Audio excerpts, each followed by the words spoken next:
Football মাঠে জার্মানির হয়ে বিশ্বকাপ বিজয়ী মেসুত ওজিল এবার পা রেখেছেন রাজনীতিতে।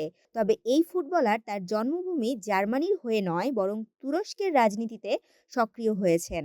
তিনি তুরস্কের ক্ষমতাসীন একেপি দলের কেন্দ্রীয় কাউন্সিলের সদস্য হিসেবে যোগ দিয়েছেন। ফরাসি সংবাদ মাধ্যম ফ্রান্স 24 এর এক প্রতিবেদন অনুযায়ী জানা যায়, আঙ্কারায় অনুষ্ঠিত এক কংগ্রেসে আনুষ্ঠানিকভাবে একেপিতে সদস্যপদ গ্রহণ করেন ওজিল। তিনি দীর্ঘদিন ধরে তুরস্কের প্রেসিডেন্ট রিসেপ তাইপ এরদোগানের সমর্থক হিসেবে পরিচিত।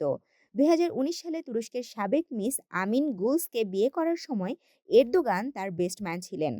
২০১৪ সালের বিশ্বকাপে জার্মানির শিরোপা জয়ে গুরুত্বপূর্ণ ভূমিকা পালন করার পর ২০১৮ সালে জাতীয় দল থেকে অবসর নেন ওজিল।